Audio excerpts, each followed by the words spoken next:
Comment se faire de l'argent en utilisant le nom d'un parent célèbre? Nous verrons comment ce cousin très éloigné de Barack Obama a su capitaliser sur la célébrité de son cousin. Il ne lui a pas demandé de l'argent, mais il a simplement utilisé son imagination. Suivez-moi et découvrons. So tell us, where are we going in Swahili? Yeah, tunaenda Tunaenda wapi? tunaenda Monigol bwana.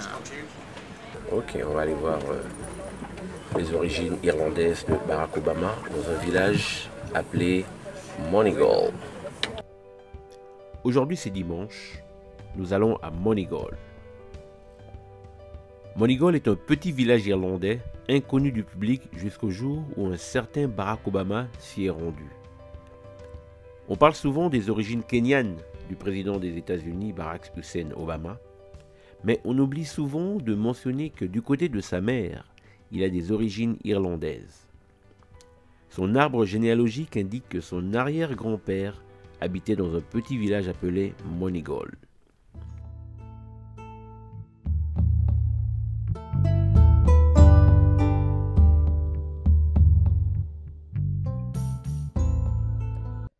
Certains vont jusqu'à dire que le cousin Henry a les mêmes oreilles que Barack Obama et selon sa tante, il a les mêmes yeux. Au mois de mai 2011, après les formalités officielles chez notre amie, la présidente de l'Irlande, Mary McAleese, le président Obama s'est lui-même rendu à Moneygall pour voir le village d'origine de ses ancêtres, du côté maternel.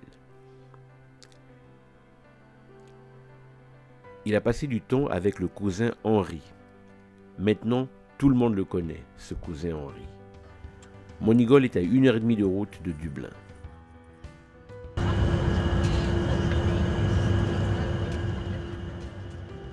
Nous sommes accueillis par le cousin Henry en personne, ou Henry VI, comme l'appelle son cousin Barack Obama. How are you? Oh, oh, That's my cousin wife. Henry. That's Henry. You know who he is? Cousin Henry, hi. How are you? That's Ken Get Sika. me with cousin. Okay. Hi, cousin. Hi, cousin. How are you? We might be related, you know. Never know. Who is cousin Henry? Cousin Henry, that's President Obama's cousin. So that's why, we're here. Moneygall. Okay, thank you. Cousin au 6e degré du président Obama. Lors de son passage à Moneygall, le président Obama est venu prendre un verre dans ce bar. On ne passe pas en Irlande sans boire de la Guinness, la boisson irlandaise par excellence. Tout dans ce village rappelle le passage d'Obama. Le bar où le président avait bu un verre de bière est rempli de souvenirs. Il y a même un livre d'or que les touristes signent et une photo en carton grandeur nature qui rappelle le passage du descendant du village qui est devenu président des États-Unis. Ce bar s'est aussi transformé en un lieu touristique. Le barman nous raconte que le président lui avait remis 50 €, mais sous l'émotion, il a oublié de lui rendre la monnaie. Oui, bien sûr, monsieur le barman, on vous croit sur parole. Le cousin Henry est devenu du jour au lendemain une célébrité locale depuis le passage de son cousin Barack Obama en Irlande au mois de mai 2011. Shoselo kopamba. Wani. Kasi akomi vedette batouriste bakomi koya kokanga photo na ye comme Aza cousin ya Obama. Alors vous voyez, vous comprenez qu'akomi personnage moko célèbre na mboka. Surtout eza mboka mo moke ya monene te akomi célèbre. I had invited them to come for this tour, and they've listened to my call, and I'm very happy that they're here. Please come closer. Come on in. That's my dad. Got injured carrier bandage on your knee. En tout cas. Henry et tout le village ont décidé de capitaliser sur la connexion du village au président Obama.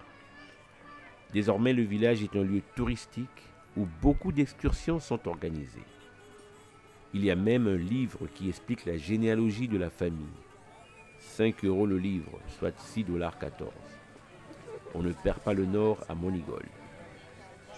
Comment se faire de l'argent en exploitant le nom d'un parent célèbre?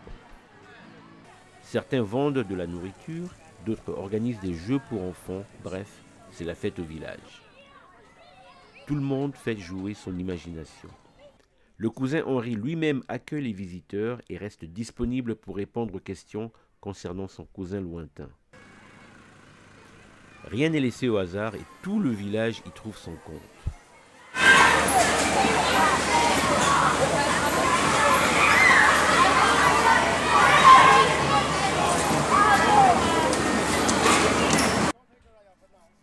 Ce monsieur, par exemple, organise une compétition de marteau.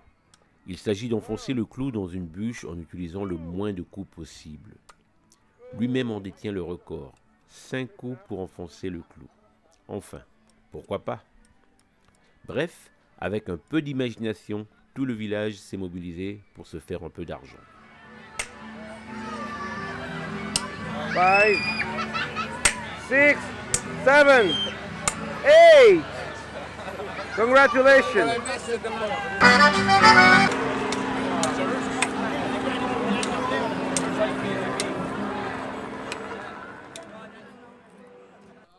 Le cousin Henri a engagé un jeune acteur, un sosie, étant de recréer l'ambiance de l'arrivée de Barack Obama à Monigol. L'acteur descendra d'un hélicoptère, puis sera transporté dans une voiture noire accompagné de gardes du corps assez rigoureux. So yeah, we're going to do a little dance. They have been drinking Coca-Cola all morning. And I wanted to sing you a little bit of a ditty from the opening from that musical. Went a little bit something like this. That's so done. Never mind. The sun is shining over Capitol Hill and the tension is rising. Tout le monde se prête au jeu et ça se transforme en une journée inoubliable. But if you want to ask me some questions or have a little dance and go for a pint together, I'll be here all day. Depuis son passage à Monigol, le président Barack Obama a continué d'inviter le cousin Henri à la Maison-Blanche. C'était aussi un bon moyen d'attirer l'électorat d'origine irlandaise. En effet, il y a 33 millions d'Américains qui sont d'origine irlandaise.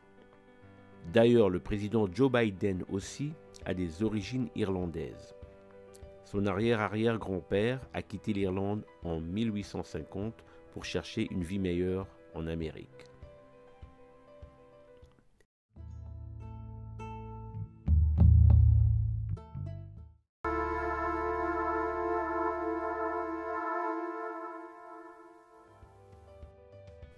Au Kenya, le demi-frère d'Obama, George Obama, vivait dans des conditions très inacceptables. Leur père est mort alors qu'il n'avait que 6 mois. George aussi, tout comme le cousin Henri, a capitalisé sur la notoriété de son grand frère pour se faire un peu d'argent. Il n'a pas transformé son village en lieu touristique, mais il a écrit un livre très controversé qui fait l'apologie de la colonisation. Comme quoi, il suffit d'un peu d'imagination pour tirer son épingle du jeu. Je vois les filles et fils de personnages célèbres du Congo qui pourraient transformer leur maison familiale en lieu touristique ou historique, mais qui malheureusement ne le font pas. Au contraire, les héritiers se disputent pour vendre la maison familiale et se partager l'argent, effaçant ainsi un pan de l'histoire politique de notre pays. Est-ce de l'ignorance ou simplement un manque d'imagination? La question reste posée.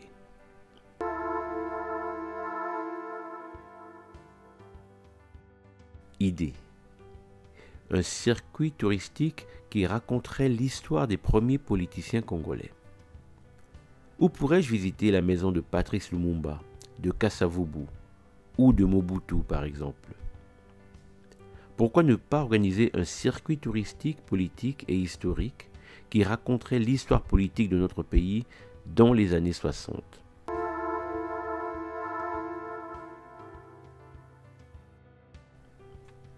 Idée, un circuit touristique qui raconte l'histoire de la musique congolaise moderne. Pourquoi les descendants des célébrités congolaises ne transforment-ils pas leur maison en lieu touristique? Que dire des descendants de nos illustres musiciens disparus? Ils peuvent organiser un circuit touristique qui raconterait l'histoire de la musique congolaise moderne, par exemple. Ça peut être une célébrité du monde politique, une star de la musique congolaise ou du football, bref, une personne qui a marqué l'histoire du pays.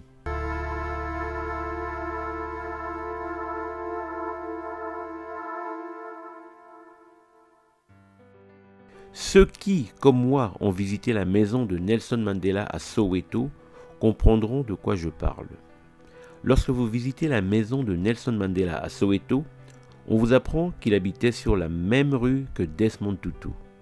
C'est donc la seule rue au monde où on trouve 2 prix Nobel. Dans le village de Moligol, le cousin Henri a poussé le bouchon assez loin. Il y a maintenant un centre commercial Barack Obama Plaza. La statue de Michel et Barack vous accueille à l'entrée de ce centre commercial qui porte le nom d'un descendant du village devenu président des États-Unis d'Amérique. Bref, avec un peu d'imagination, on peut se faire de l'argent en surfant sur la vague d'un parent célèbre. Merci d'avoir suivi et à bientôt.